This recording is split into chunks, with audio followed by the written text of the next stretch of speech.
सर्वेश्वराय शंभो शंभो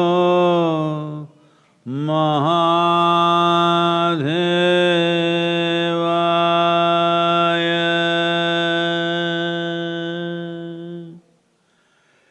योग योग योगेश्वराय भूत भूत भूतेश्वराय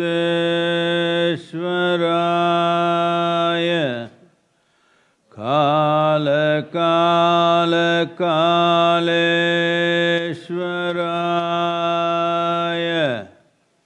शिव शिव सर्वेश्वराय शंभो शंभो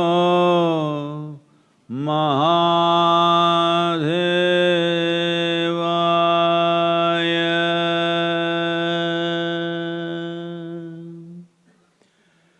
योग योग योगेश्वराय भूत भूत भूतेश्वराय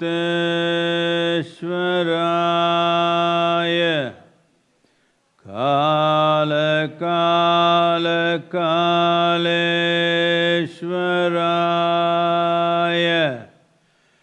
शिव शिव सर्वेश्वराय शंभो शंभो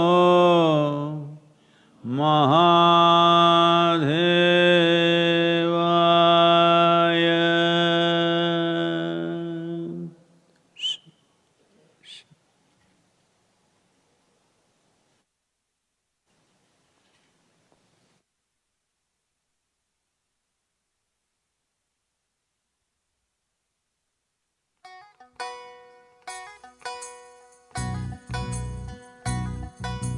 भूलो जावे रे मन तू भूलो जावे रे तारा सतगुरु रे समझावे रस्ते आवे क्या नहीं रे तारा दिल गुरु रे समझावे रस्ते आवे क्या नहीं रे मन तू भूलो जावे रे मन तू भूलो जावे रे तारा सतगुरु रे समझावे रस्ते आवे क्या नहीं रे तारा दिल गुरु रे समझावे रस्ते आवे क्या नहीं रे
शिव कैलाशों के वासी धौली धारों के राजा शंकर संकट हरना। शिव कैलाशों के वासी धौली धारों के राजा शंकर संकट हरना। तेरे कैलाशों के अंत न पाया, तेरे कैलाशों के अंत न पाया, अंत अनंत तेरी माया। ओ बोले बाबा अंत अनंत तेरी माया। शंकर संकट हरना, शंकर संकट हरना। शिव कैलाशों के वासी धौली धारों के राजा शंकर संकट हरना, शंकर संकट हरना। बेल की पतिया भस्म आर्द थोरा, बेल की पतिया भस्म आर्द थोरा। शिव जी के मन को लुभाए, ओ बोले बाबा शिव जी के मन को लुभाए। शंकर संकट हरना, शंकर संकट हरना। शिव कैलाशों के वासी धौली धारों के राजा शंकर संकट हरना।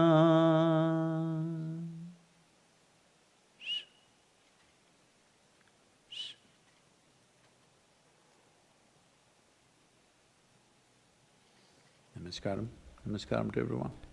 नमस्कारम, सभी को नमस्कारम। Wherever you are, नमस्कारम to all of you. आप चाहे जहाँ कहीं भी हों, आप सभी को नमस्कारम। तो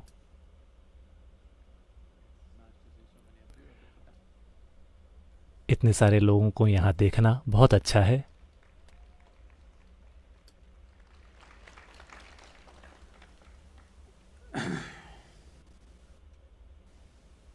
Wow. तो The loss in the country or here देश में होने वाला नुकसान यहाँ भी and in many states और and everywhere else इस देश के कई राज्यों में और बाकी सारी जगहों में भी अब ढील दी जा रही है।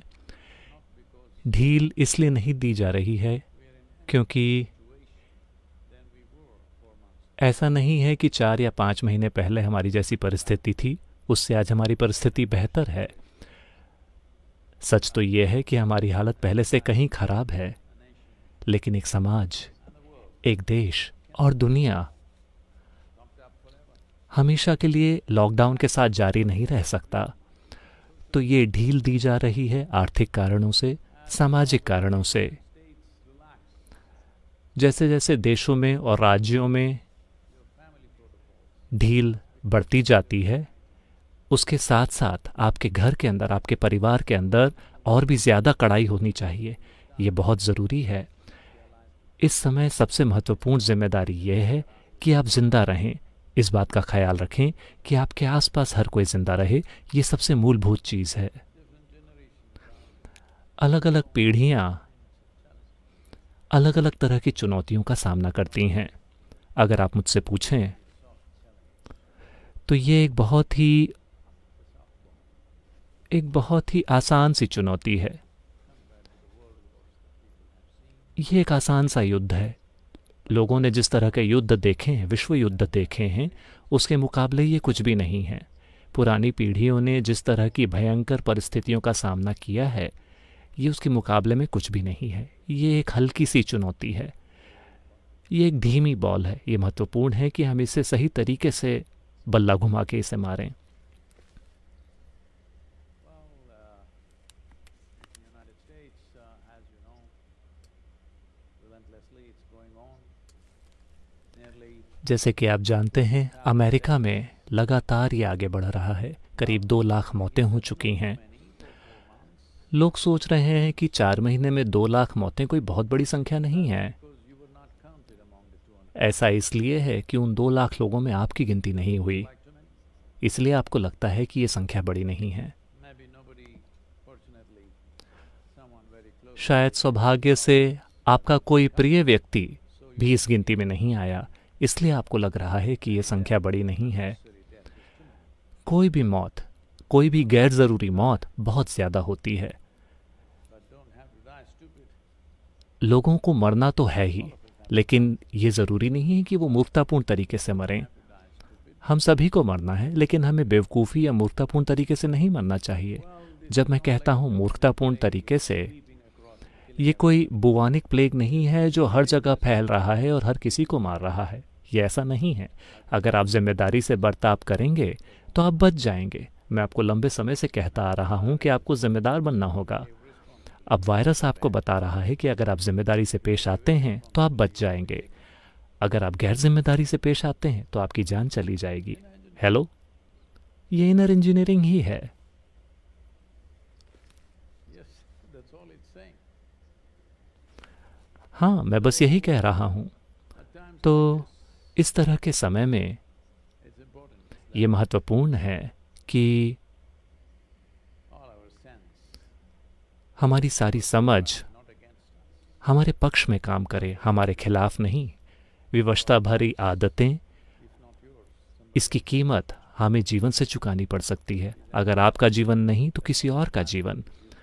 कृपया इस बात का ख्याल रखें कि किसी की भी मौत आपकी वजह से ना हो, और आपकी मौत भी ना हो आपकी वजह से। हेलो, कृपया ये पक्का कीजिए। Well, तो over nearly 7 million cases in United States, America में 70 लाख से ज़्यादा केसेस हैं। dying every day. हर दिन 1000 से ज़्यादा लोगों की मौत हो रही है। भारत बहुत तेज़ी से इस दिशा में आगे बढ़ रहा है।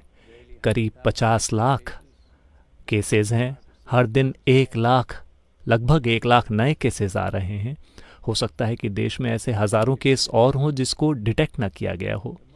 सौभाग्य से भारत में मृत्यु दर Way lower than any other country. किसी भी दूसरे देश के मुकाबले कहीं कम है। We've been eating right, हम सही तरीके का खाना खाते रहे हैं। playing its role. वो अभी अपना किरदार निभा रहा है।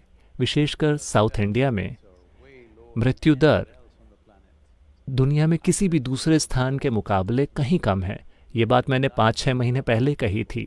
दक्षिण भारत के लोगों के खान पान की आदतों को देखकर मैंने ये कहा था कि वो किसी भी दूसरे व्यक्ति की तुलना में शायद बेहतर जिंदा रह पाएं। कई दूसरे देश, ब्राज़ील, रूस, ये सब एक दूसरे से मुकाबला कर रहे हैं।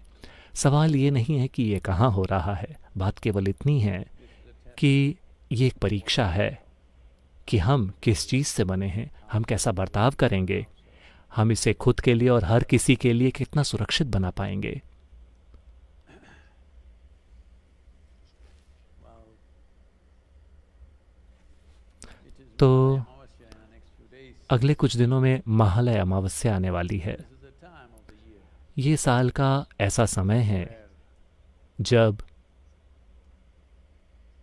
uh, close to the autumnal equinox. This is the time of सितंबर के महीने में आने वाले विषुव के आसपास particularly in the northern ये साल का वो हिस्सा है जब उत्तरी गोलार्ध में पृथ्वी बहुत ज़्यादा स्त्री गुण वाली होती है। धरती का जो स्त्री गुण होता है वो ज़्यादा उभर कर सामने आता है। literally across northern hemisphere. पूरे उत्तरी गोलार्ध में ये ऐसा समय है Water is a जब element on the planet, except धरती पर पानी एक महत्वपूर्ण तत्व है, इसका प्रभाव सबसे ज़्यादा है। बेशक कैलिफोर्निया को छोड़कर पानी एक ऐसा तत्व है जिसका प्रभाव ज़्यादा है और स्वाभाविक रूप से ये स्त्रीत्व का प्रतिनिधित्व करता है। तो साल के इस समय में the divine feminine is most active and available. ईश्वर का स्त्री स्वरूप सबसे ज़्यादा सक्रिय होता है और लोगों के लिए उपलब्ध होता है। तो एक 10 दिन का उत्सव शुरू होता है जो पूर्णिमा से शुरू होता है, जो इस महीने की 16 या 17 तारीख को आएगा। और जैसा कि आप जानते हैं 23 तारीख को विषुव है, इक्विनॉक्स है।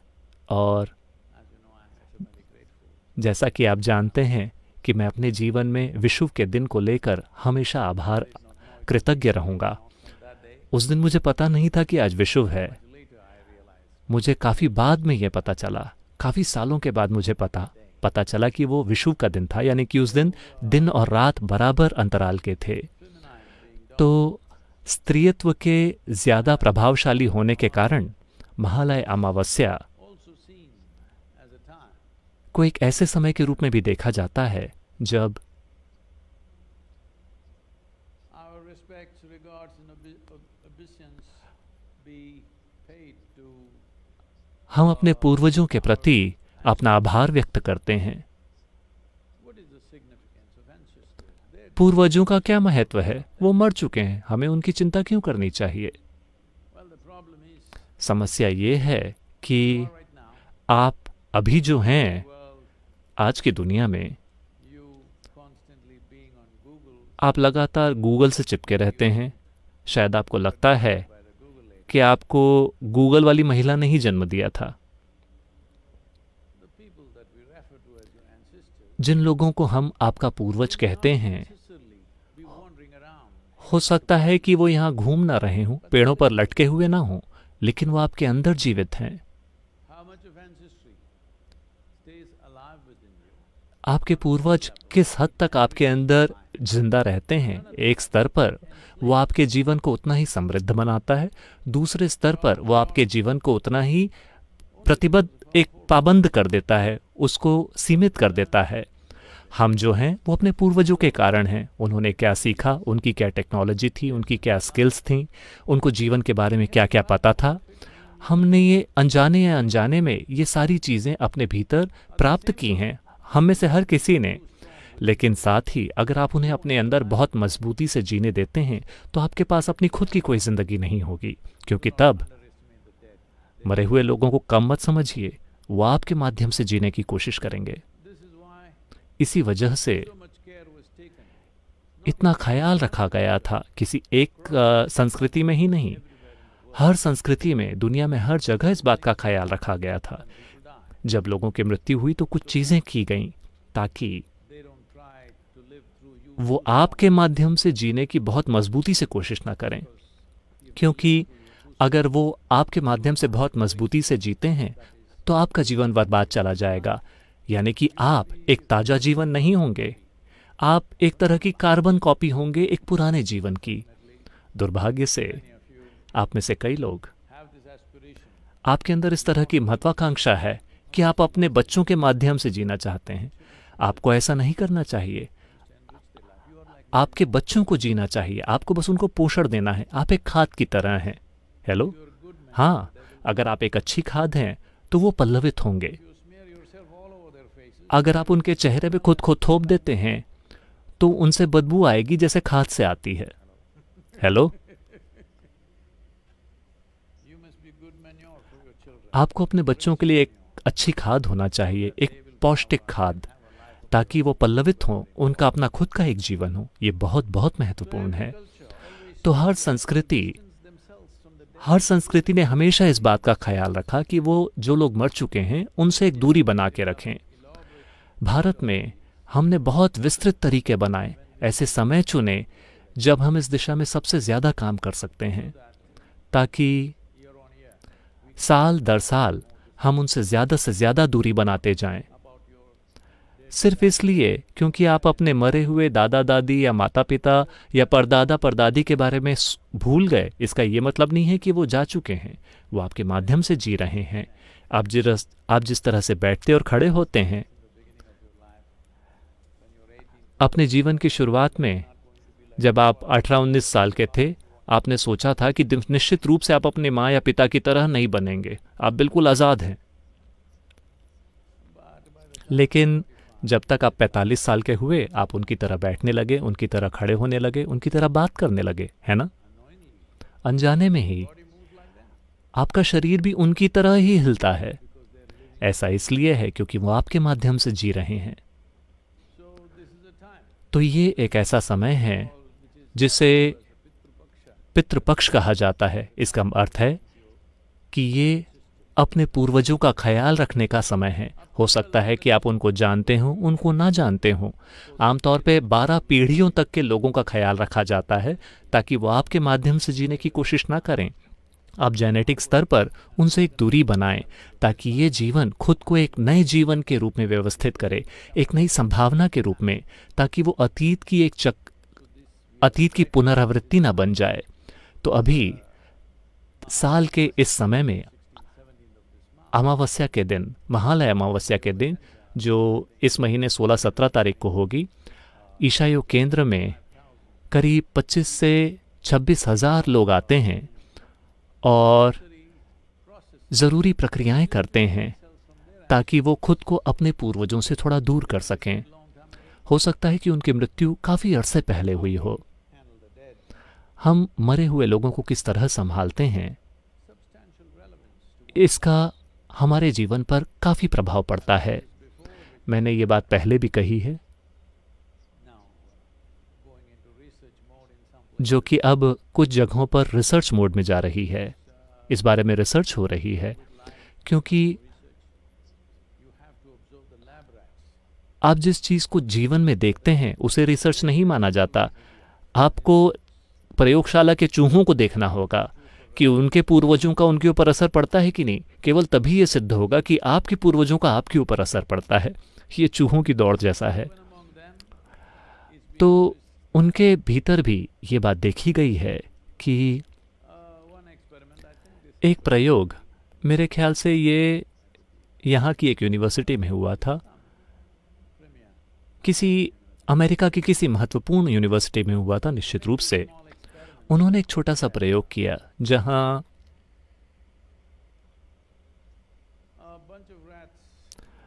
चूहों का एक समूह, उसे उन चूहों को चेरी ब्लॉसम की महक वाला चीज़ खिलाया गया। उन्होंने भरपेट खा लिया। अगले दिन जब वो उसे खाने के लिए आए, जब उन्होंने उस चीज़ को खाया, उन्हें बिजली का झटका लगा। आप तो जानते हैं कि हम कैसे प्रयोग करते हैं। और बार बार कुछ दिनों तक उन्हें इस तरीके से ट्रेनिंग दी गई कि जब भी वो चेरी ब्लॉसम की खुशबू वाली चीज़ को खाते थे, उन्हें बिजली का झटका लगता था। चूहों की 7 पीढ़ियां अब चेरी ब्लॉसम की सुगंध के आसपास जाने से दूर रहने लगी। उन्होंने अपना सबक सीख लिया और ये जो पीढ़ियां थीं वो साथ में ही रह रही थीं। मान लीजिए कि वो एक ही स्कूल में पढ़ाई कर रहे हों, उन्हें अलग अलग कर दिया गया, लेकिन वो चाहे जहां कहीं भी थे, लेकिन 7 पीढ़ियों तक उनका ये ज्ञान उनके साथ रहा। केवल 8वीं जो पीढ़ी थी उसमें ये ज्ञान धीरे धीरे धुंधला होने लगा। तो ये बात चूहों के साथ भी सच है, तो ये आपके साथ भी सच होनी चाहिए। मैं डेटा के अनुसार बात कर रहा हूं, लेकिन हमें पता है कि ये हमेशा आपके साथ सच है। अच्छी बातें और बुरी बातें दोनों आपके साथ सच हैं। पॉजिटिव और नेगेटिव, अगर दोनों ही चीज़ें अगर आपके ऊपर एक बहुत ही शक्तिशाली प्रभाव बन जाते हैं तो ये एक नेगेटिव प्रक्रिया बन जाते हैं। हो सकता है कि वो पॉजिटिव हो, लेकिन अगर वो आपके जीवन में बहुत ज़्यादा शक्तिशाली प्रभाव बन जाता है तो ये नेगेटिव हो जाता है। मैं केवल 7 पीढ़ियों की बात कर रहा हूँ। महालय अमावस्या में हम 12 पीढ़ियों तक जा रहे हैं। क्योंकि आप सभी ढके हुए हैं। मुझे पता नहीं कि आप होमोसेपियन हैं या रोडेंट हैं, क्योंकि हम सभी आजकल बहुत ही अजीब दिखने लगे हैं। तो लोगों की पीढ़ियां जिन्हें हमने खोया है, शायद हम उन्हें नहीं जानते, शायद हमें उनके नाम नहीं पता, हमने उनकी फ़ोटो भी नहीं देखी, लेकिन वो हमारे माध्यम से जी रहे हैं। तो उनकी जो भी शिक्षाएं थीं, उनके जो भी ज्ञान थे, 7 या 12 पीढ़ियां पहले, अगर वो आपके जीवन में बहुत शक्तिशाली तरीके से अभिव्यक्त होते हैं, तो आप आज के जीवन में आपका कोई अर्थ नहीं रह जाएगा। चेरी ब्लॉसम की सुगंध से आपका डर हो सकता है आज उसका कोई महत्व ना हो, लेकिन वो आपके अंदर जीवित है। तो आज जिसे हम जेनेटिक इन्फॉर्मेशन कहते हैं या कार्मिक इन्फॉर्मेशन या प्राणिक इन्फॉर्मेशन कहते हैं, जो आपके अंदर जानकारियों के एक नेटवर्क के रूप में पैदा हुआ है, जो हमारे जीवन में कई रूपों में अभिव्यक्त होता है। इसमें से कुछ चीज़ों को साइंटिफिक कम्युनिटी ने, मॉडर्न साइंस ने एक्सेस किया है, उसके ऊपर रिसर्च की है, लेकिन रिजल्ट पाने के लिए इसके लिए फंडिंग की ज़रूरत पड़ती है, तो ये थोड़ा पोस्टपोन हो रहा है। लेकिन हमें पता है कि इसका प्रभाव आपके ऊपर होता है, खास तौर पर ऐसे समाज जो अपने पूर्वजों का ठीक से ख्याल नहीं रखते। उन समाजों में वो लोग जो सबसे ज़्यादा वल्नरेबल होंगे वो होंगे एडोलेसेंट। 0 से 6 साल की उम्र तक बच्चों में एक तरह की सुरक्षा होती है, उनके माता पिता उनको बचा कर रखते हैं। लेकिन 8 से 18 साल की उम्र के बीच में जब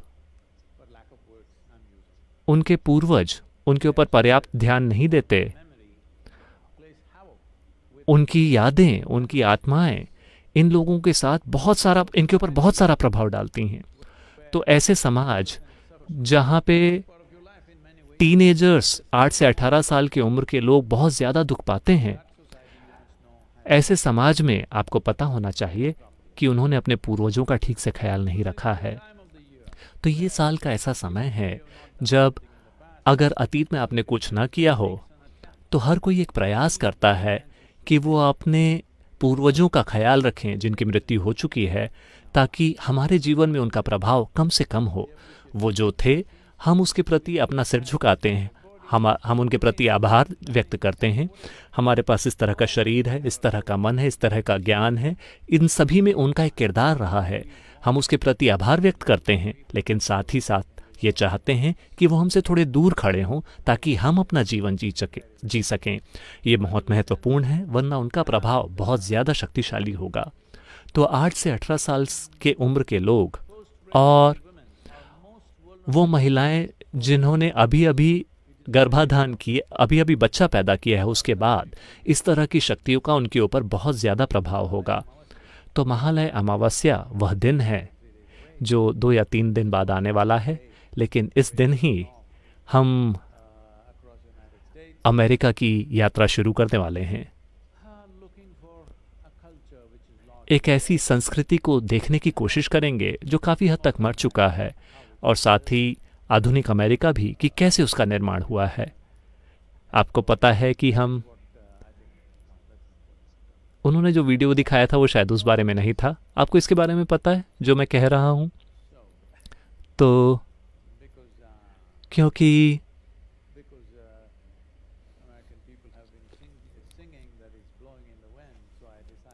अमेरिका के लोग गाना गाते रहे हैं कि ब्लोइंग इन द विंड, तो मैंने सोचा कि मैं मोटरसाइकिल में यात्रा पे निकलूंगा, तो शायद हम 6 या 8 हज़ार मील की यात्रा करेंगे 2 हफ्तों में, 2 या 3 हफ्ते। एक बार फिर एक प्राचीन और मोटे तौर पर ऐसी संस्कृति को देखने की कोशिश करेंगे जो मर चुकी है, जो आर्काइव में है, अभी वास्तव में जिंदा नहीं है। तो इसका उद्देश्य मरे हुए लोगों को वापस जिंदा करना नहीं है, लेकिन हर तरह के उस इंसान के प्रति अपना आभार व्यक्त करना है जिसने हमें आज वो बनाया है जो हम हैं।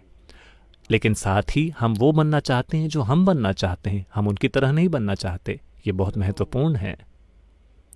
तो these aspects of old memories, genetic memories, पुरानी यादों के, जेनेटिक मेमोरी के और कार्मिक यादों के ये आयाम, intricate process in India. There used to इसकी वजह से भारत में एक बहुत ही जटिल प्रक्रिया हुआ करती थी।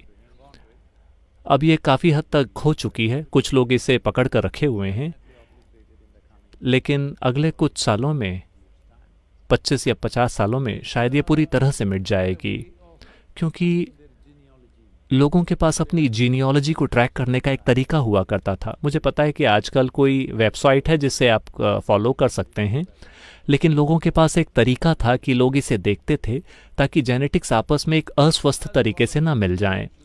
तो इसके एक हिस्से के रूप में आपकी किससे शादी होनी चाहिए, आपको किसके साथ रहना चाहिए, आपको किसे छूना चाहिए, किसे नहीं छूना चाहिए, इन चीज़ों के बारे में लोगों को पता था।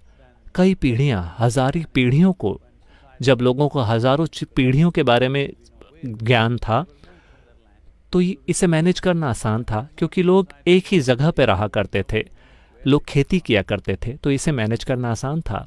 लेकिन आधुनिक समाजों में लोगों को पता नहीं होता कि कौन कहाँ से आया है।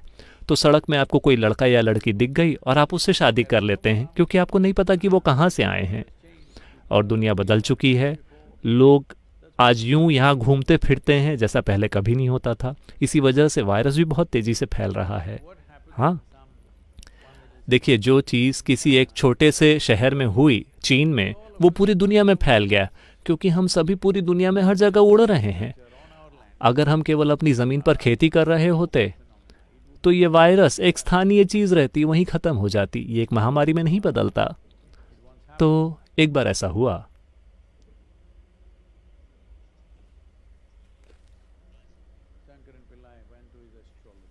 शंकरन पिल्लई अपने ज्योतिषी के पास गए। एक समय वो एक कुंवारे व्यक्ति थे।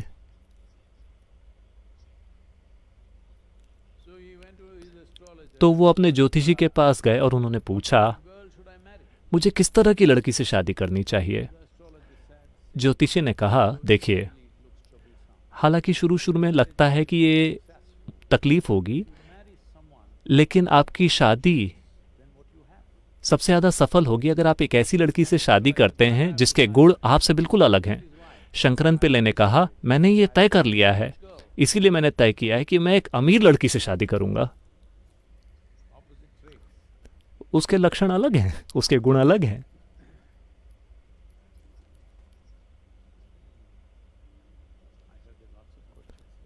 मैंने सुना है कि काफ़ी सारे सवाल हैं, तो चलिए सवालों पे देखते हैं, क्योंकि इस बारे में एक सीमा है कि मैं कितनी देर तक ये ऑनलाइन सत्संग जारी रख सकता हूं, और मुझे लगता है कि शायद आप भी सूरज में बैठे बैठे भुन जाएंगे।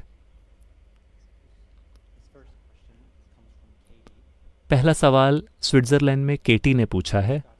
नमस्कारम सद्गुरु, मैं आपको एक महान कर्म योगी के रूप में देखती हूँ। मैं देख सकती हूँ कि कर्म योग ने कैसे पूरी दुनिया को फायदा उठाया है, लेकिन क्रिया योग का दुनिया में क्या योगदान है व्यक्तिगत विकास के सिवा? क्या ये एक बहुत ही स्वार्थी तरीका नहीं है? पूरी दुनिया के लिए इसका क्या योगदान होगा? आप ये घोषणा क्यों कर रही हैं कि मैं किस तरह का योगी हूं? ये कुछ ऐसा है कि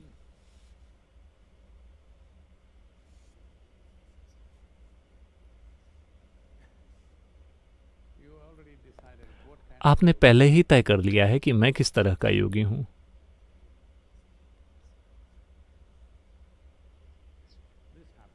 ऐसा हुआ।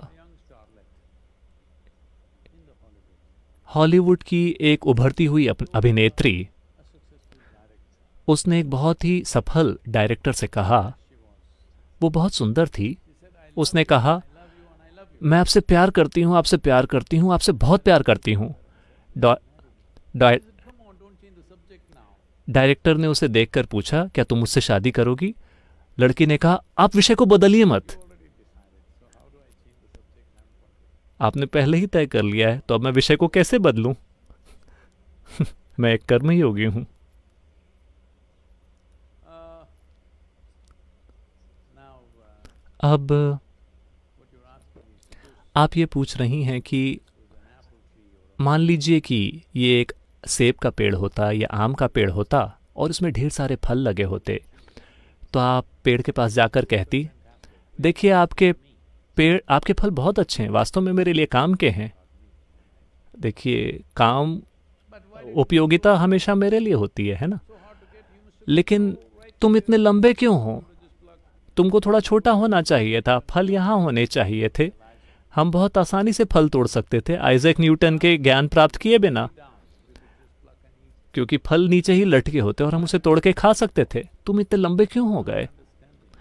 आपको ये बात नहीं समझ आई, सिर्फ इसलिए क्योंकि वो इतना लंबा हुआ है, उसमें इतने सारे फल लगे हैं। तो इसके दो आयाम हैं।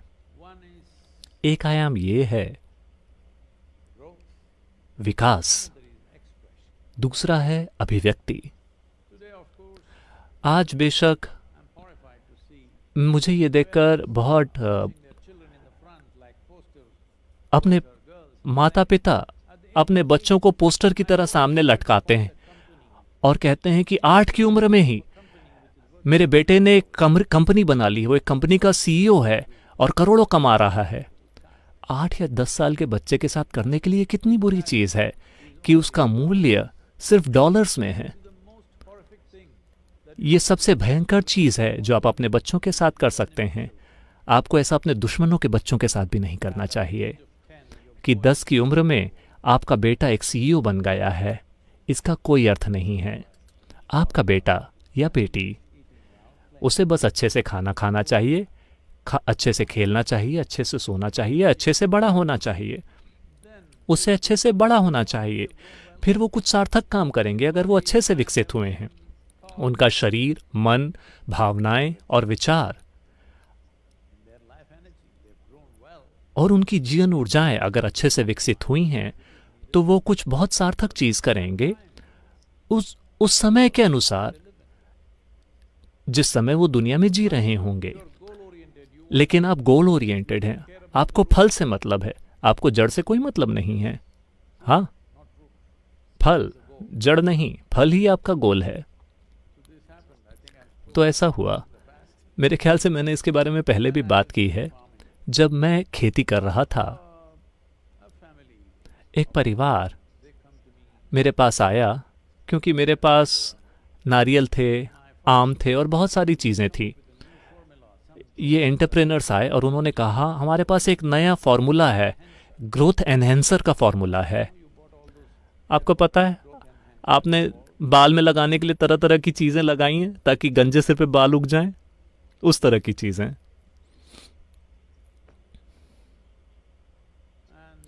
और मैंने कहा, इसमें क्या खास है? उन्होंने कहा, आपको कुछ करने की ज़रूरत नहीं है, जड़ पे कुछ नहीं करना है, बस फल के ऊपर इसे स्प्रे कीजिए और फल बहुत बड़ा हो जाएगा।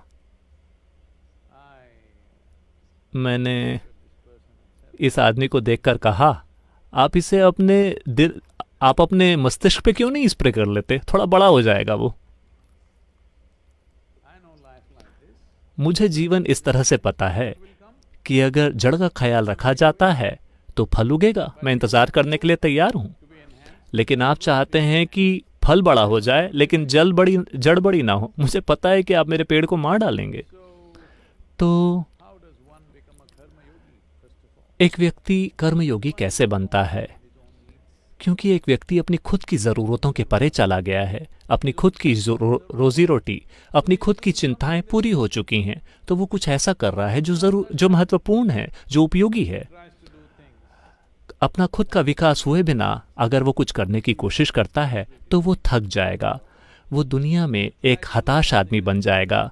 जब आप कुछ ऐसा करने की कोशिश करते हैं जिसके लिए आप तैयार नहीं हैं तो आप टूट जाएंगे। तो सबसे महत्वपूर्ण चीज़ ये है कि इस जीवन को विकसित किया जाए। क्रिया योग का अर्थ है इस जीवन को इस तरह से विकसित करना कि आपकी खुद की गुजर बसर, आपकी खुद की मानसिक, भावनात्मक और शारीरिक गुजर बसर अब आपके लिए चिंता का विषय नहीं है, वो वैसे भी होगा। अब आप कुछ उपयोगी करेंगे। आप क्या करेंगे? जब आपका आनंद कोई समस्या ना हो, जब आपकी गुजर बसर एक समस्या ना हो, जब आपका प्यार कोई समस्या ना हो, जब आपकी भावनाएं और आपके विचार आपके लिए कोई समस्या ना हो, तो आप क्या करेंगे? आप कुछ ऐसा करेंगे जो उपयोगी होगा, या आप अपनी आंखें बंद करके बैठेंगे। दोनों ठीक हैं, दोनों ठीक हैं। अभी अपनी आंखें बंद करके बैठना और किसी और को न छूना दुनिया में सबसे महत्वपूर्ण चीज है। सारी सरकारें इस बात की सलाह दे रही हैं। हेलो, अंतर्राष्ट्रीय समूह इसकी सलाह दे रहे हैं। इसके लिए किसी न किसी रूप से आपके जीवन को पूरी तरह से अपने आप में संपूर्ण बनना होगा। तो कर्म योग सिर्फ बहुत ज्यादा काम करने से नहीं होगा। तमिल में हम इसे कड़द योग कहते हैं। कड़द योग का अर्थ है गधे का योग। बहुत मेहनत वाला काम, मेहनत मेहनत मेहनत। अगर आप मेहनत करते हैं तो आप कर्मयोगी नहीं बनेंगे। आपका कार्य, आप जो हैं उसकी ये एक आनंद भरी अभिव्यक्ति है, फिर आप कर्मयोगी हैं, क्योंकि कर्म आपसे चिपक नहीं रहा है, इसीलिए आप कर्मयोगी हैं। आप मेहनत कर कर के कर्म के पहाड़ इकट्ठे कर रहे हैं, तो ये कर्मयोग कहाँ है? कर्मयोग, इसमें दो विपरीत शब्द एक साथ आए हैं। कर्म यानी बंधन, योग यानी मुक्ति। कर्मयोगी का मतलब एक ऐसा व्यक्ति जो अपने बंधन का इस्तेमाल अपनी मुक्ति के लिए करता है। वह व्यक्ति जो काम करता है अपनी मुक्ति के एक साधन के रूप में, अपने बंधन के साधन के रूप में नहीं। शारीरिक, भावनात्मक और मानसिक रूप से आप जो करते हैं उसी वजह से आप जीवन में उलझ जाते हैं। आपको ये पता होगा कि फरवरी के महीने में शायद हम अमेरिका में कर्म की किताब रिलीज करने वाले हैं, क्योंकि मैंने देखा कि दुनिया में जो अलग अलग बातें कही गई हैं, कर्म, यह शब्द, यह जीवन का एक ऐसा आयाम बन गया है जिसके बारे में सबसे ज़्यादा गलत फहमियाँ हैं लोगों को। तो हमने सोचा कि हम इस बारे में लोगों को स्पष्टता से बताएंगे। तो कर्म के बारे में एक किताब रिलीज होने वाली है कि अपने खुद के जीवन पे कैसे महारत हासिल की जाए, अपने खुद के किस्मत पर कैसे महारत हासिल की जाए, ताकि वो पुरानी जानकारी जो आपके भीतर सक्रिय होती है और ये तय करती है कि आप कैसे सोचते हैं, काम करते हैं, महसूस करते हैं, उसे संभाला जा सके। तो क्रिया के बगैर आप कर्म कैसे करेंगे? क्रिया योग का उद्देश्य है पेड़ को बड़ा करना, तने को मजबूत करना, जड़ों को मजबूत करना, पत्तियों को मजबूत करना। ये सारी बेकार की चीजें हैं, या फिर आपने ऐसा सोचा। लेकिन जब मौसम आएगा तब फल उगेंगे। आपको लगा सिर्फ फल ही उपयोगी हैं, नहीं। वो जड़ जिसे आप देख नहीं पाते, वो बहुत कुछ कर रही है मिट्टी को और अपने आसपास के जीवन को, उसके मुकाबले, उस फल के मुकाबले जिसे आप खाते हैं। ये सच है। तो क्रिया के बिना, एक इंसान को खुद को विकसित किए बिना, एक ऐसे स्तर पर पहुंचे बिना जहां उसके अंदर आजादी हो, कर्मयोग करने का सवाल ही नहीं उठता। फिर आप चाहे जहां जाएं, आपको सिर्फ निगेटिविटी दिखेगी। आप जहां जाएंगे आप हताश हो जाएंगे, सिर्फ इसलिए क्योंकि आपने खुद के ऊपर काम नहीं किया है। इस वजह से हर चीज निगेटिव दिखती है। भारत में एक कहावत है, आप चाहे जहां भी जाएं, आप या तो भगवान से मिल सकते हैं या शैतान से मिल सकते हैं। यह आपके ऊपर है। आप चाहे जिसे भी मिलते हैं, आप उनके अंदर ईश्वर से मिलना चाहते हैं या शैतान से, यह आपका चुनाव है। हाँ, मैं ये पक्का करता हूं कि मैं हर व्यक्ति के अंदर ईश्वर से मिलूं। लेकिन वही व्यक्ति, अगर आप उनके अंदर के शैतान को छूते हैं तो वो बहुत भयंकर हो सकते हैं। आप भयंकर हो सकते हैं कि नहीं? तो यह आपका चुनाव है। आप लोगों के अंदर ईश्वर से मिलते हैं या शैतान से मिलते हैं, यह आपका चुनाव है। जोशुआ गोल्डबर्ग जब वो स्कूल में थे, एक दिन हेडमास्टर के कमरे में गए और उन्होंने कहा, मेरा दोस्त रॉबिन कहता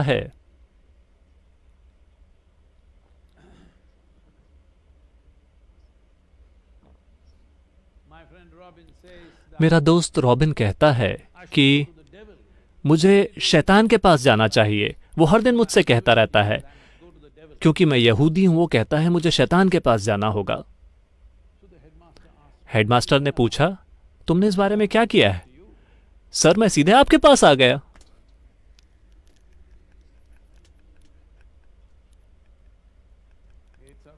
ये आपके ऊपर है। आप किससे मिलना चाहते हैं ये आपके ऊपर है। आप चाहे जहाँ भी जाएं, या तो आप ईश्वर से मिल सकते हैं या शैतान से मिल सकते हैं, क्योंकि ये दो अलग अलग ध्रुव हैं जिनसे जीवन का हर आयाम जी रहा है। ये आपके ऊपर है कि आप सही चीज़ को छुएं। इसके लिए आपको एक खास तरीके से होना होगा।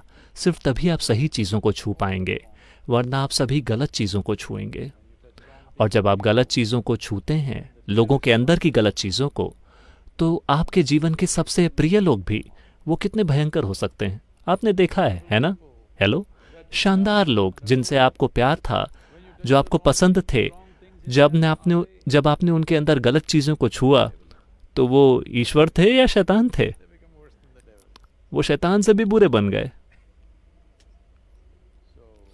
तो क्रिया बहुत बहुत महत्वपूर्ण है, क्योंकि आपका एक खास अवस्था तक पहुंचना बहुत महत्वपूर्ण है। ये इस बारे में नहीं है कि आपके पास क्या आता है, आप अपने अंदर किस अवस्था में हैं, इसी से तय होता है कि आपके जीवन की गुणवत्ता क्या है। आपके पास क्या आता है उससे ये तय नहीं होता।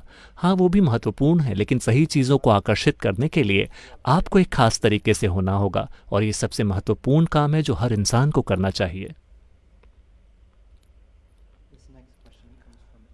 अगला सवाल अमेरिका से एमा ने पूछा है। नमस्कारम सद्गुरु, मैंने ध्यान दिया है कि आश्रम की कई इमारतों में एयर कंडीशनिंग नहीं की गई है और जितना हो सके हवा के प्राकृतिक बहाव को बढ़ावा दिया गया है।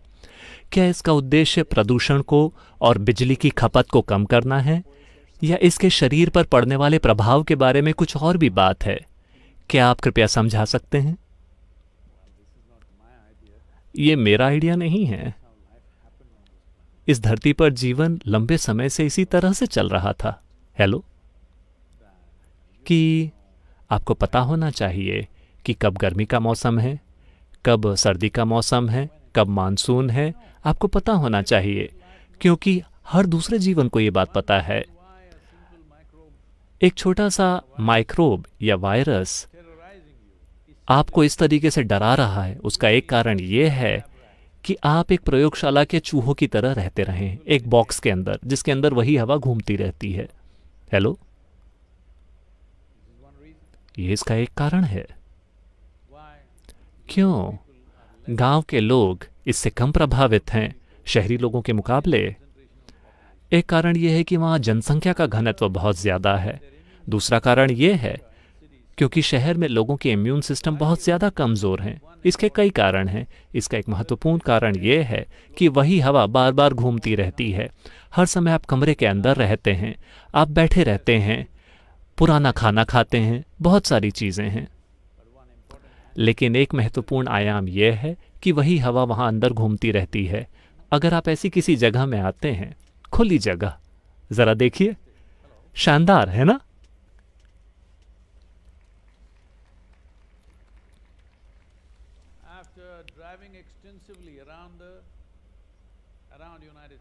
अमेरिका में बहुत ज़्यादा यात्रा करने के बाद, बहुत ज़्यादा ड्राइविंग करने के बाद मैंने तय किया कि हम यहाँ आश्रम बनाएंगे। इसका एक कारण ये था कि यहाँ पे प्रकृति ऐसी है, प्रकृति में एक संतुलन है कि पर्याप्त गर्मी पड़ती है, पर्याप्त सर्दी पड़ती है। ये महत्वपूर्ण है उन लोगों के लिए जो अपने भीतर कुछ करना चाहते हैं। अगर आपको जल्दी नतीजे चाहिए, देखिए, आप जाके ये पेड़ एक मरुस्थल में भी लगा सकते हैं। हो सकता है कि आप इसे जिंदा रख पाएं, लेकिन क्या वो इस तरीके से बड़ा होगा? इसी तरह आपके लिए भी ये बात सच है। आपके विकास को अगर एक खास दिशा में होना है, तो एक तरह का मौसम, एक तरह की हवा, एक तरह की सूरज की रोशनी, एक तरह की ठंड, ये सारी चीज़ें आपके विकास के लिए महत्वपूर्ण हैं। तो पूरे देश में ड्राइविंग करने के बाद मैंने तय किया कि इस इलाके में हम अपना आश्रम बनाएंगे, क्योंकि यहाँ का वातावरण बहुत अनुकूल है। सर्दी भी है, गर्मी भी है, सूखा भी है, बारिश भी है। हर तरह का मौसम यहाँ पे संतुलन के साथ होता है। यहाँ पे आके आप एक बॉक्स के अंदर रहना चाहते हैं? जब आप मरते हैं तब भी मैं आपको एक बॉक्स नहीं देना चाहता। मैं चाहता हूँ आप सीधे मिट्टी में गड़े और एक इको फ्रेंडली मटेरियल बने। ये मेरी इच्छा है। हेलो,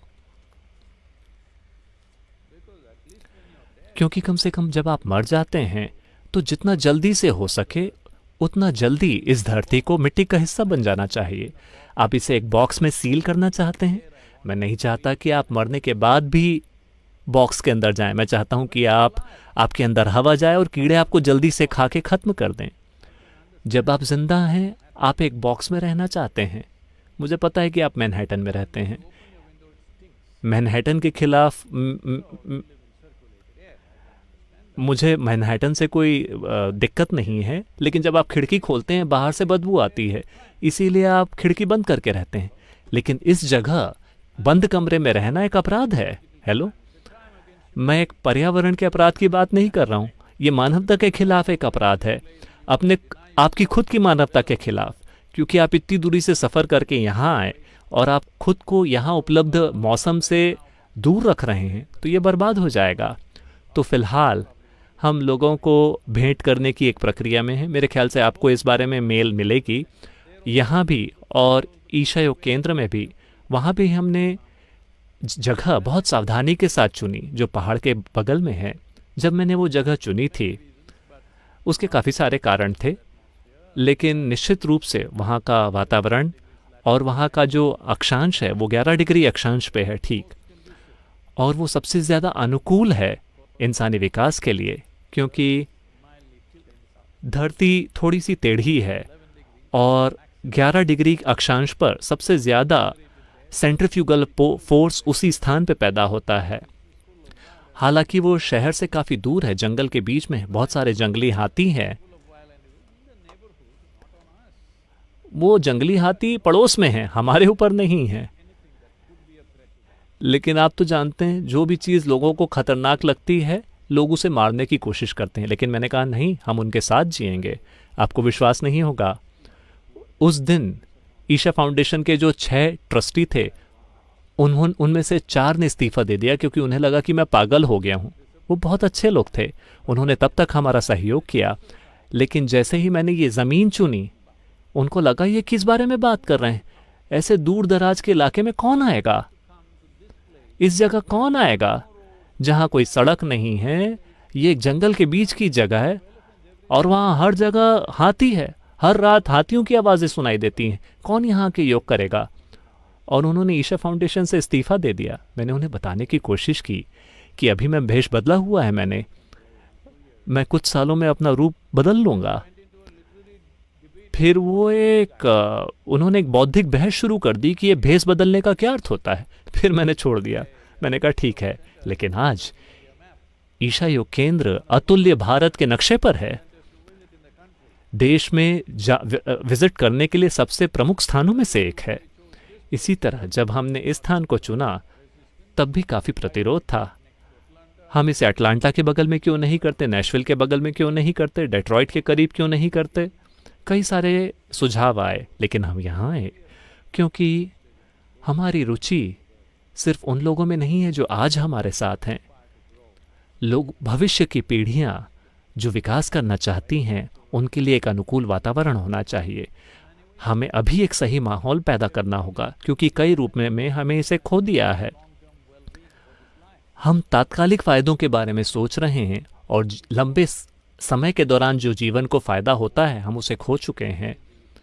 तो जब आप यहाँ आते हैं, आप यहाँ आएँ, आप कमरे में हैं, जब गर्मी होती है आप खिड़की खोल दें, जब ठंड पड़ती है खिड़की बंद कर दें, जब आपको ठंड लगती है आप कपड़े पहन लें, जब आपको सर्दी लगती है आप कपड़े पहन लें, जब गर्मी लगती है कपड़े खोल लें। ऐसा आपको करना होगा। जैसी प्रकृति है, जैसा मौसम है, आपको उसके मुताबिक लगातार रिस्पॉन्ड करना होगा। यह आपके शारीरिक, मानसिक और आध्यात्मिक खुशहाली के लिए बहुत बहुत महत्वपूर्ण है। तो हम दोनों आश्रमों को खोल रहे हैं। इस बारे में काफ़ी वाद विवाद होता रहा है कि हम बड़े संख्या में लोगों को लाएं या ना। तो अब हमने तय किया है भारत में अगले 5 या 6 सालों में करीब 1 से 1.5 लाख लोग रहेंगे, क्योंकि वैसे भी आप घर से काम कर रहे हैं। यहाँ भी हम ये देख रहे हैं कि करीब 25 से 50 हज़ार लोग यहाँ अगले 5 से 6 सालों में रहें। तो ज़रूरी अकोमोडेशन बनाई जा रही है। तो खुद के लिए प्लानिंग कीजिए। लेकिन आपके पास सर्दी के मौसम के लिए गर्म कपड़े और गर्मी के लिए पतले कपड़े होने चाहिए। आप वही कपड़ा पहने बिना नहाए नहीं रह सकते। यहाँ पर्याप्त पानी है। आप रोज़ नहाइए, खिड़की खोलिए, खिपड़ी बंद कीजिए। और मैं चाहता हूँ कि आप हर समय कमरे के अंदर ना रहें। आप सिर्फ वहाँ सोने के लिए जाए। बाकी समय आपको यूं बाहर बैठे होना चाहिए। हेलो, कमरे वो जगह है जहां हम जाके सोते हैं। बाकी समय मोटे स्तर पर हमें बाहर होना चाहिए। जितना संभव हो बाहर रहिए, सूरज की रोशनी पाइए, हवा को ग्रहण कीजिए। हर चीज, यहाँ जो ऊर्जा है उसे ग्रहण कीजिए। प्रकृति, जीवन, यहाँ जो प्राण प्रतिष्ठाएं हुई हैं, वहां उस स्तर पर जो ऊर्जा है, हर पल आपको उसे महसूस करना चाहिए। आप खुद को कमरे में बंद कर लेते हैं। हम आपको टेनेसी की जेल में बंद कर सकते हैं। मैं कह रहा हूं कि वहां वो लोग आपके लिए दरवाजे खोलेंगे भी। समय पे भोजन मिलेगा। आपको काम नहीं करना होगा। ज्यादातर कैदियों को काम नहीं करना होता। आप बस फिट रहिए, अच्छे से खाना खाइए। कोई आपके लिए दरवाजे खोलता है, कोई आपके लिए लाइट बंद करता है। हर चीज बहुत सुविधाजनक है। मैं आपसे कह रहा हूं कि आपको किसी और ने कैद किया है या आपने खुद को कैद कर लिया है। इसमें क्या अंतर है? जीवन वही है ना?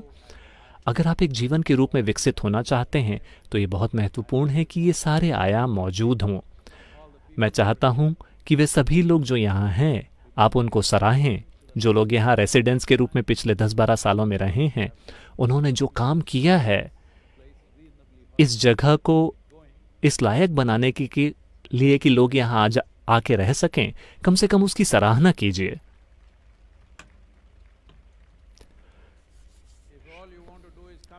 अगर आप सिर्फ ये करना चाहते हैं कि यहाँ आके खुद को कमरे में बंद करना चाहते हैं, तो इसका क्या मतलब है?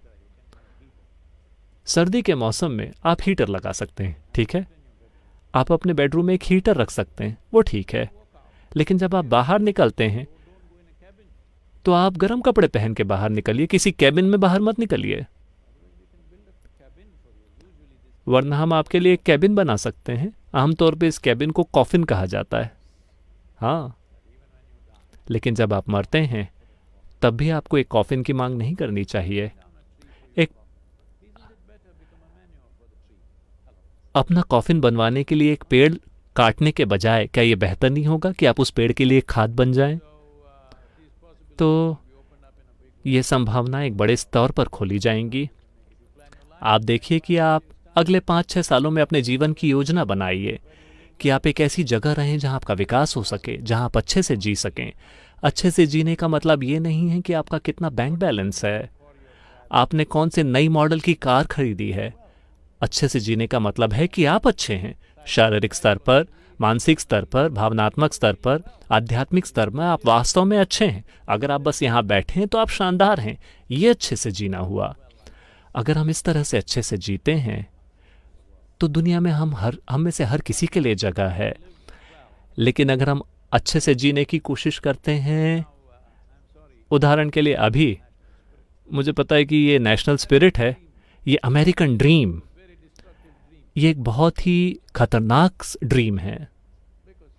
क्योंकि लोग यहाँ आए मूल रूप से इस वजह से क्योंकि यहाँ खुलापन था, यहाँ पे ज़मीन थी। लेकिन धीरे धीरे अमेरिकन ड्रीम बहुत विकृत हो गई। क्योंकि चूंकि हम ये सफ़र करने वाले हैं, मैं ये देख रहा था कि इस देश के जो आइकॉन्स थे, जैसे कि एल्विस प्रिस्ले, हर किसी को लगा कि उन्हें एल्विस प्रिस्ले की तरह होना चाहिए। उन्होंने एक पूरी पीढ़ी को प्रेरणा दी किसी चीज़ के लिए, चाहे वो कुछ भी हो। लेकिन धीरे धीरे ये ड्रीम उनके लिए ये कितनी खतरनाक ड्रीम बन गई। वो कितने बुरी मौत मरे, ये बहुत ही भयंकर थी। तो ये ड्रीम किसी के साथ भी नहीं होनी चाहिए। फिलहाल आपने कई दूसरे म्यूजिशियंस को भी देखा है कि जो इसी दिशा में आगे गए हैं और बहुत ही बुरी मौत मरे हैं वो लोग। ऐसा किसी भी इंसान के साथ नहीं होना चाहिए।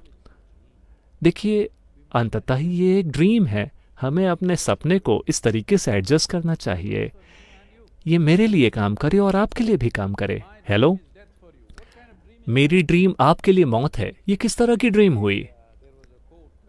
कुछ ही दिनों पहले एक डेली मिस्टिक कोस्ट में एक कोट थी जो अलेक्जेंडर ग्रेट के बारे में थी। उसके अभी भी फैंस हैं। क्या आप विश्वास कर सकते हैं? उस जैसे आदमी के दुनिया में अभी भी फैंस हैं।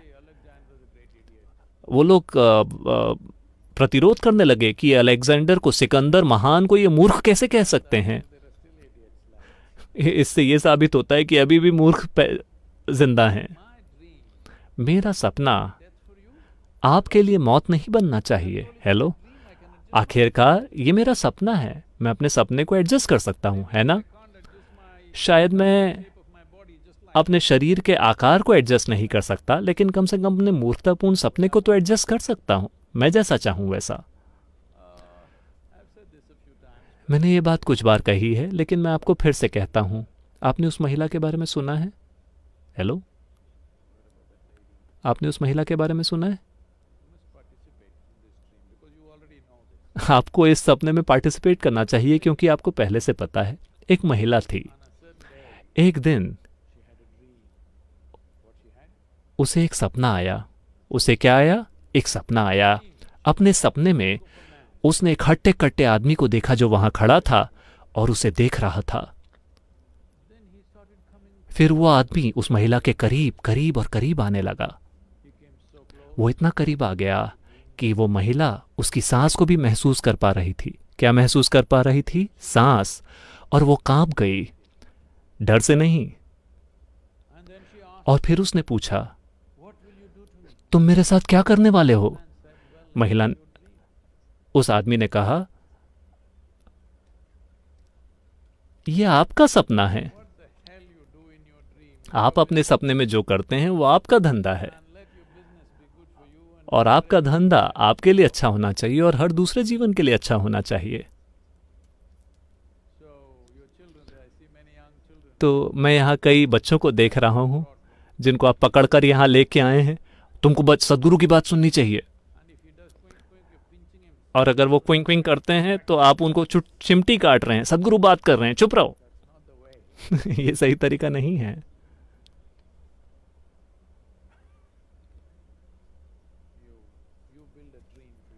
आप अपने बच्चों के लिए एक सपना तैयार कीजिए इस तरह से कि ये सपना उनके लिए काम करें और उनके आसपास के हर जीवन के लिए काम करे।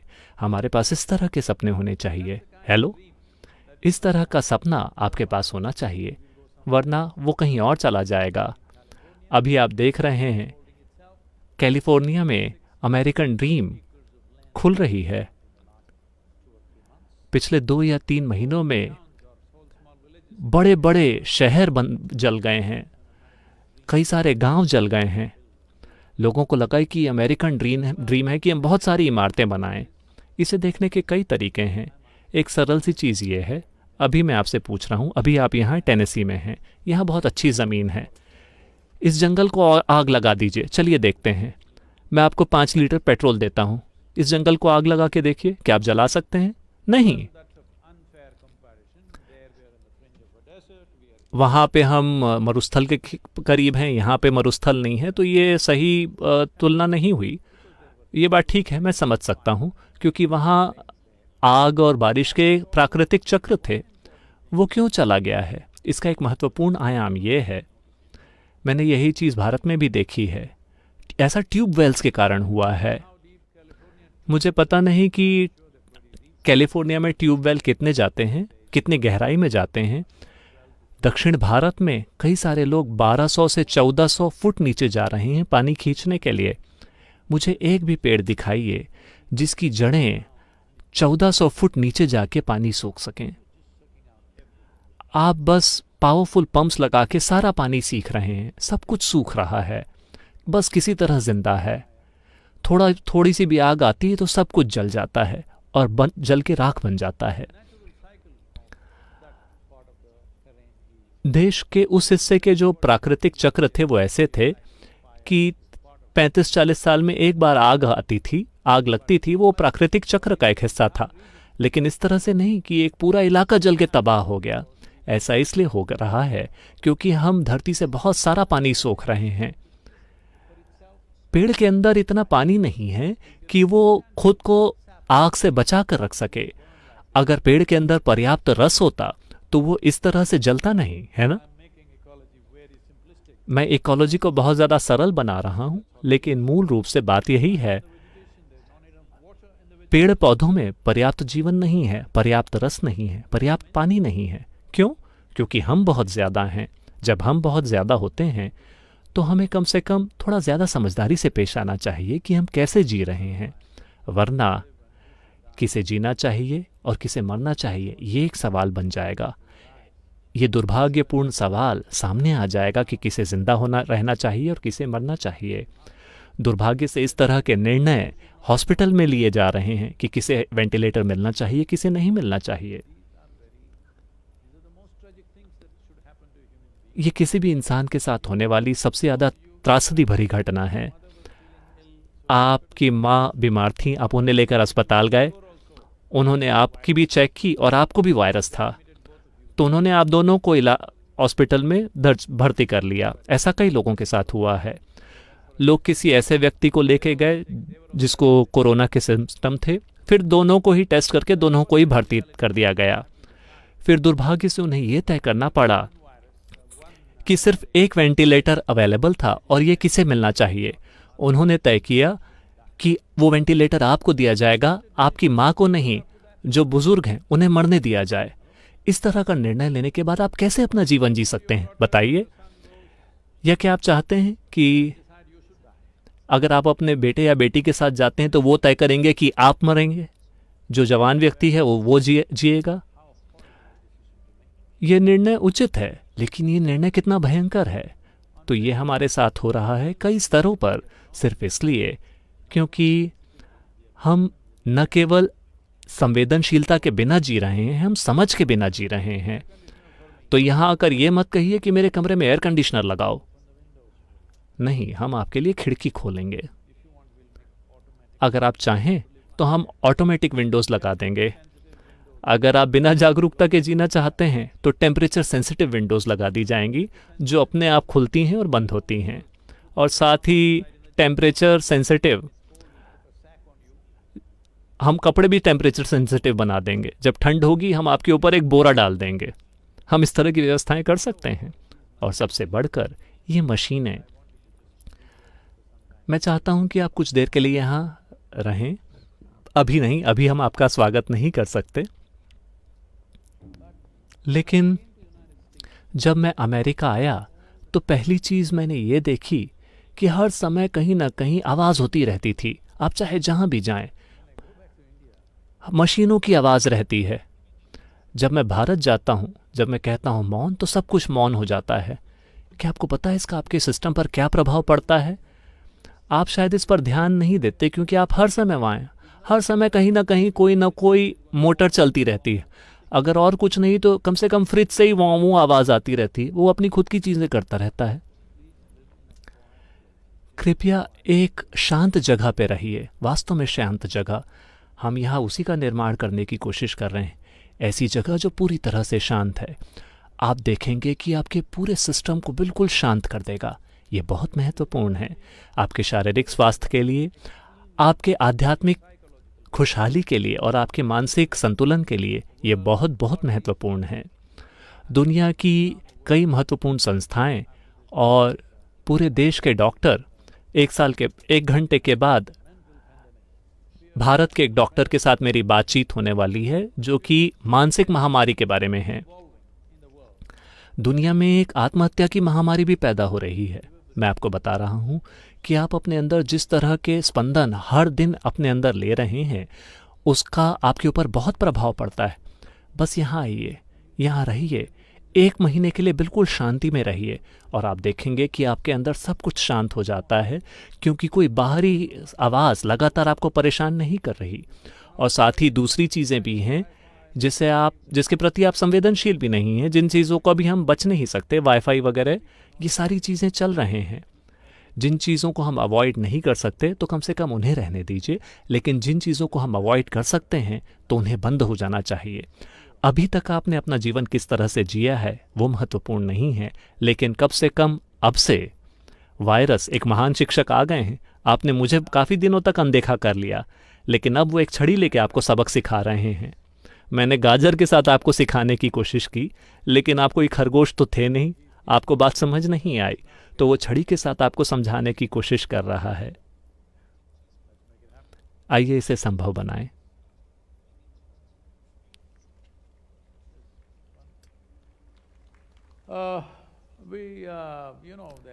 हमने जब मैं यहाँ आया तो मैंने एक पेंटिंग करना शुरू की थी। जब मैं पिछली बार आया था करीब 1 साल पहले, मैंने ये पेंटिंग शुरू की और इसे अधूरा ही छोड़ दिया, क्योंकि जब मैं आता हूँ तो मैं यहाँ सिर्फ 1 या 2 दिनों के लिए होता हूँ, फिर पूरे देश में ट्रैवल करने लगता हूँ। तो वायरस को शुक्रिया कि कल मैंने अपनी पेंटिंग पूरी कर ली, तो मैंने सोचा अब मैं थोड़ी आपको यातना दूंगा। आपको पता है, भारत में जो मैंने पेंटिंग्स की थी, मेरे ख्याल से उसकी वजह से करीब $1.5 मिलियन से ज़्यादा कोविड रिलीफ के लिए दान इकट्ठा हुआ है सिर्फ 2 पेंटिंग से। तो ये रही पेंटिंग।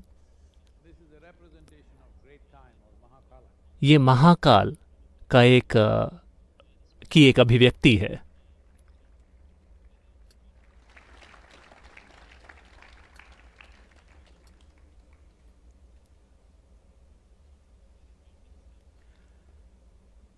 Just one question. बस एक और सवाल, फिर हम बंद करेंगे। क्या सवाल है?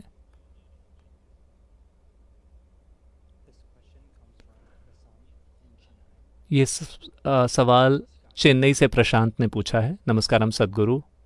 हमारी संस्कृति में कई भक्तों ने शिव को अपने पति के रूप में देखा है, जैसे काराकाइल अम्माल, अक्का महादेवी और पुण्याक्षी, लेकिन कभी किसी पुरुष भक्त ने किसी देवी को उस आयाम में नहीं देखा है।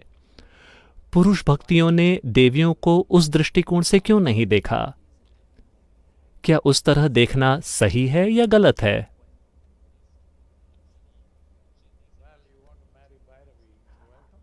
अगर आप भैरवी से शादी करना चाहते हैं तो आपका स्वागत है।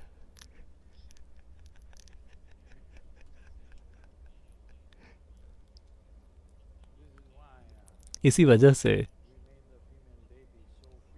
हमने देवियों को इतना उग्र बनाया, इतना उग्र कि आप सिर्फ सिर ही झुका सकते हैं।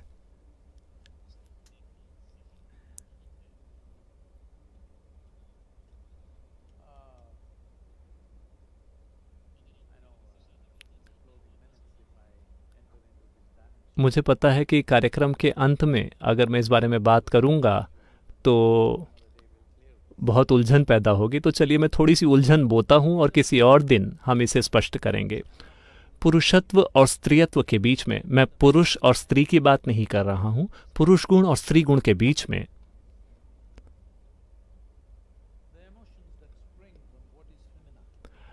भावनाएं जो स्त्री गुण से उभर कर सामने आती हैं वो हमेशा समर्पण के रूप में होती हैं।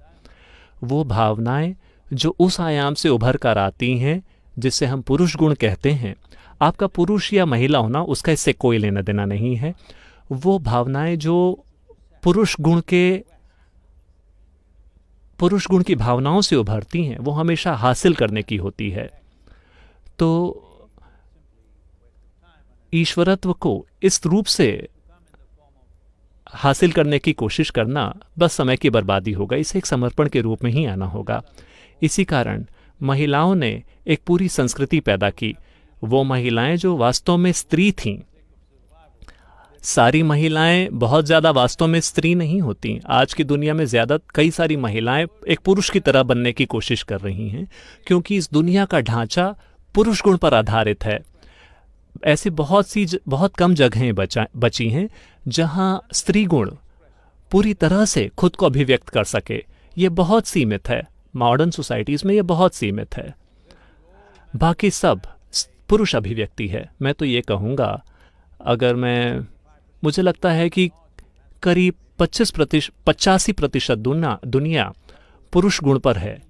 केवल 10% 10 या 15% दुनिया ही स्त्री गुण वाली हैं और उसमें भी उनको शर्म आती है। तो स्त्री गुण उसे विकसित करना होगा, दुनिया में उसे विकसित किया जाने की ज़रूरत है। अगर आप अपने आसपास के जीवन के लिए एक संतुलित मैदान बनाना चाहते हैं तो a masculine energy approaching the divine as a woman will not really work for their own well-being. एक पुरुष प्रधान ऊर्जा को वो अगर एक ऐसी दिव्य शक्ति तक जाने की कोशिश करते हैं जो स्त्री रूप में है, तो ये काम नहीं करेगा। लेकिन एक महिला जब एक पुरुष की ओर देखती है, एक पुरुष प्रधान ईश्वर शक्ति की ओर देखती है, तो वो खुद को समर्पित कर सकती है, तो ये काम करता है, क्योंकि इसका उद्देश्य है खुद को समर्पित करना, कोई जीत हासिल करना नहीं।